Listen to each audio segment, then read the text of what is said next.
folkdräkt. As you might guess, folk is like folk. And I'm gonna help you some more right away. Dräkt means costume. So, what might that mean? Ding, ding, ding, ding, ding. Yes, that's the sound of a correct answer. The three ladies and the baby right here with the yellow and blue clothes. This is one version, the Dalarna version of the Swedish folk clothing. Some people wear clothes like this on Sweden's National Day, which is the 6th of June. But in Sweden, these traditions are not at all as strong as they are in, for example, Norway. Also, who are they, we might ask ourselves. This is actually the Queen of Sweden, Drottning Silvia, Queen Silvia. She's from Germany from the beginning, but she's married to the king, the Swedish king. This is her daughter, her oldest daughter, the Crown Princess Victoria, Kronprinsessan Victoria. And this is Madeleine, who's also a princess. And this baby right here is Estelle, which I believe it's Estelle at least. It's Victoria's oldest daughter.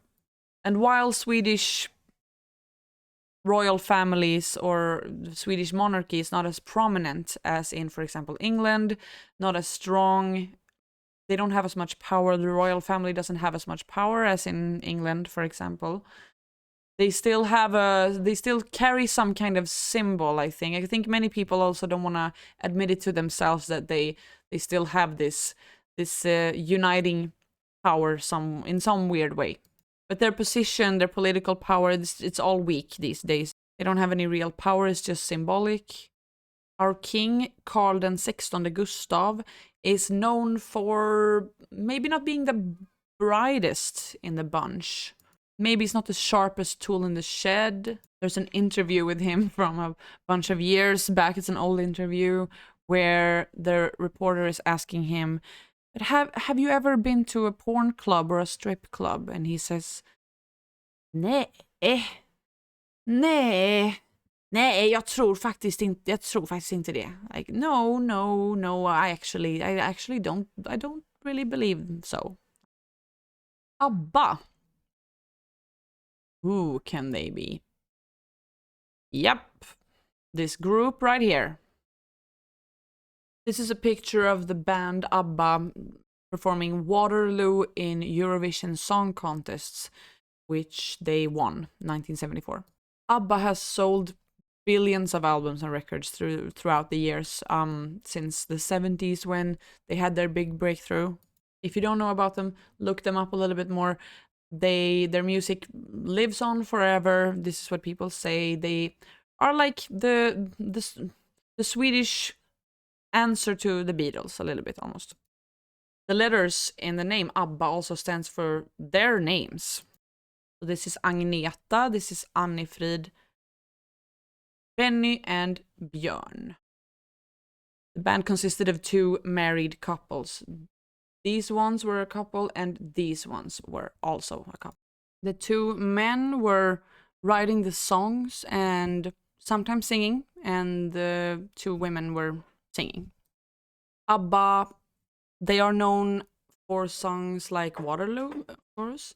They are known for Dancing Queen, Mamma Mia, The Winner Takes It All, Voulez-Vous, Super Trooper, SOS, Gimme Gimme Gimme, Take a Chance on Me, Thank You for the Music, Lay All Your Love on Me, Chiquitita, Fernando, and a bunch of other songs.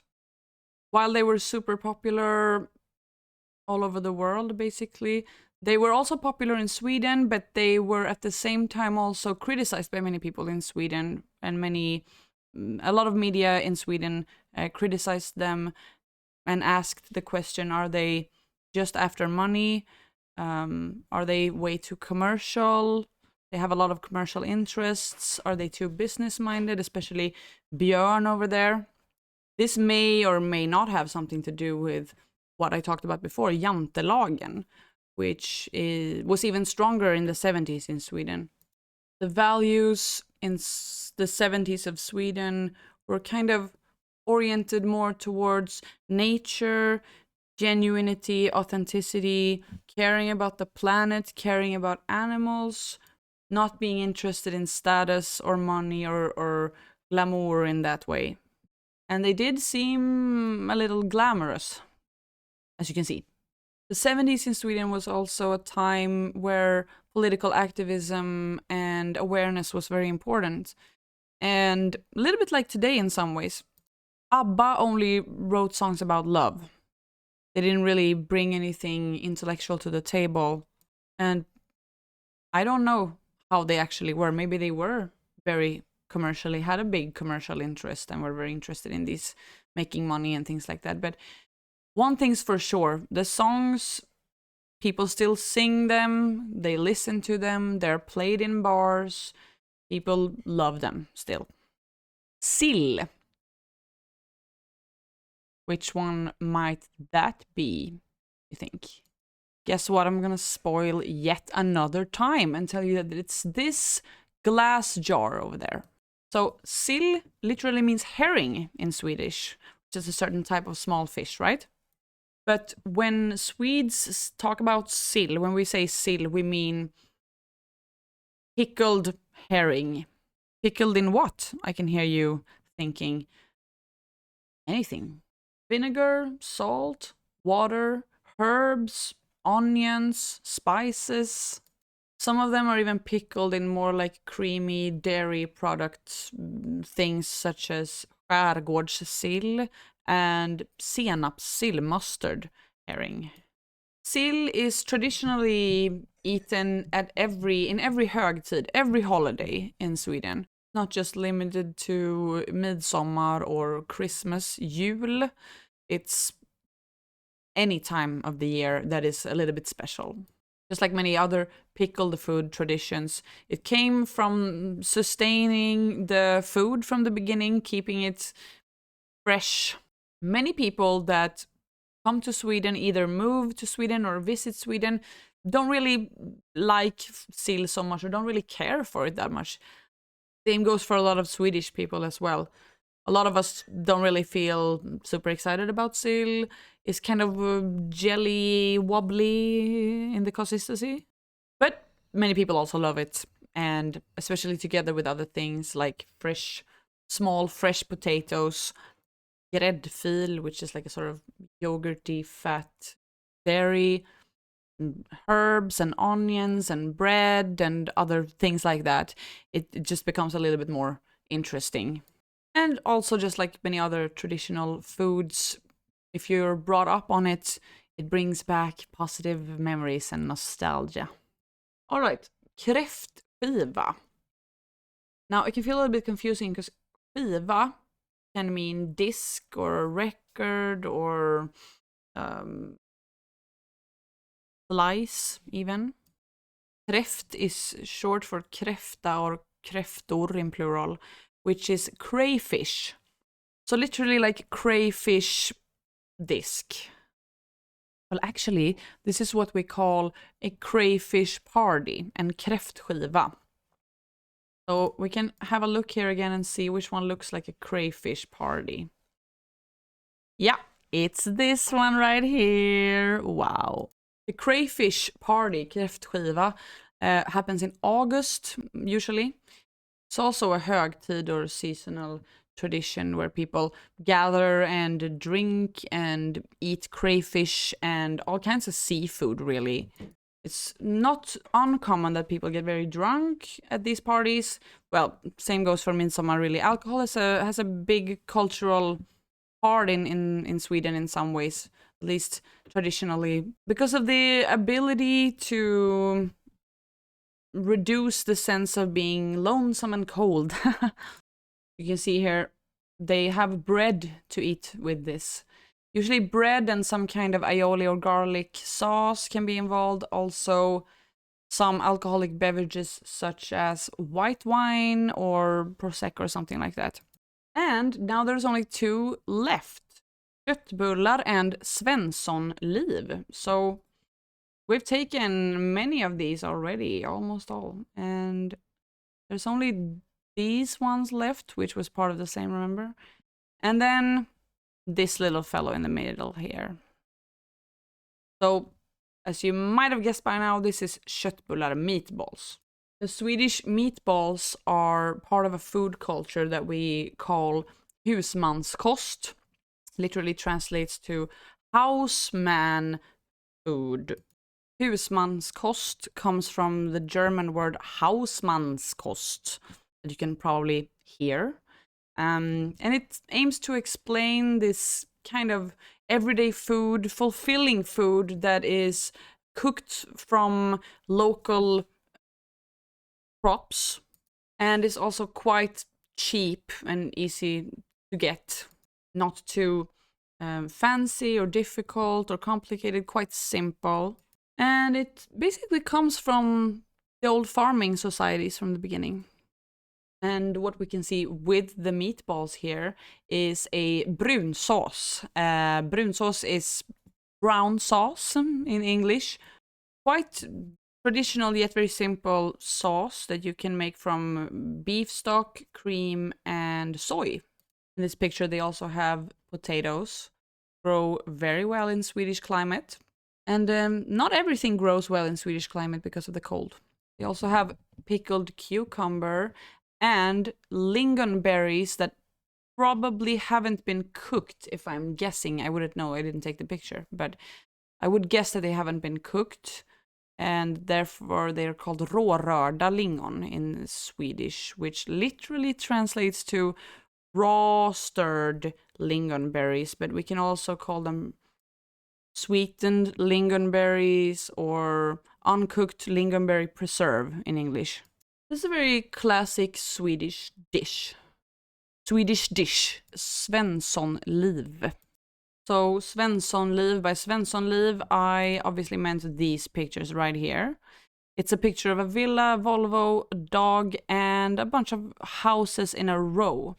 Now, Svensson is a common Swedish name.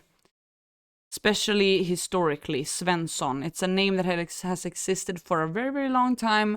It literally means Svens son, so the son of Sven, which is a name. Liv, on the other hand, means life. So Svensson life, or life of Svensson. Svenssonliv is a phrase to describe a certain type of lifestyle that middle class people might have or might want or aspire to have in Sweden. Doesn't have to be middle class. I don't know why I said that, but as you can see here, the house doesn't look. It looks not too cheap, but also not too interesting. Now I added something here to that usually is included when we talk about Svenssonliv as a stereotype. Villa, you might be able to guess what that is. It's the house here. Volvo is the car, and vovve is a nickname or a slang for dog in Swedish. Now, of course, this lifestyle or the dream of having this, or the amount of people that have this kind of lifestyle is, of course, not particularly more in Sweden than any other country, I would say. But it's the Swedish version of this kind of, you have a stable life, you have a steady job, most likely. You might have a partner that you live together with or you're married with, and together you bought this house, you bought this Volvo and the dog, you maybe have 2 or 3 kids. It's a stereotype of a certain type of lifestyle. And there are a lot of people that live like this life, and a lot of people that live this life happily, and a lot of people that live it less happily. What's characteristic about this lifestyle, and why I brought this picture also, is the fact that it's quite predictable. Usually it looks quite the same. There are a lot of neighborhoods that are built for people that want this type of life. There's a stability and a way that you kind of influence each other. I can imagine that people that live in these houses talk to each other about the latest paint that you can repaint your house with, and so on. I think you get the picture. Johan might say to Erik, "Where did you get your lawnmower? I got mine at this place. Aha, do they have a discount? What, really?" And so on. Now, recent studies actually show that people, my generation, a little bit younger, millennials or Gen Z specifically, long for this type of life more than the generation of our parents. This fascinates me in some ways because you might think that older generations are more traditional or conservative or want more stability in some way. But in Swedish society, this is not really the case. Of course, maybe in the 50s, people were more conservative as well. But then a lot of people that are born in the 70s, they were living more adventurous, spontaneous lives.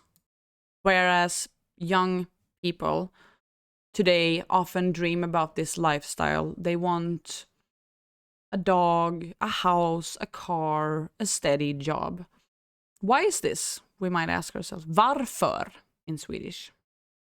An important thing to know is that in the 70s, there was a whole other type of society in Sweden. In some ways, it was very different. There's something that we usually refer to as folkhemmet, or people's home, or Folkhem Sverige, people home Sweden. It was a time of economic growth in Sweden. There's going to be another video about folkhemmet, so you can check that out if you want, when it's available. But in short, we can say that this was a time of expansion, financial growth, economical growth, political strategies and reforms that could take place because Sweden wasn't part of the Second World War so much. So Sweden got ahead a little bit. Sweden did allow Nazis to drive through the country to get to Norway, but didn't actively take part in the war. So naturally, there was a lot of money saved, and it was possible to have this industrial expansion and development of society. There was also, I don't know if you remember, but this sense of community and like helping each other, and we all put our effort into the same thing, and we all split it, and we all build this society together. That sense and that community feeling was a lot stronger back then. And I think young people felt safer to explore what was out there in the world, which a lot of young generations today don't feel the same way. So there you have it. Some Swedish culture for you to stick your teeth into.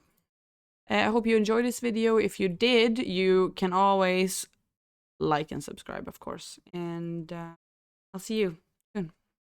Vi ses snart. Hej då!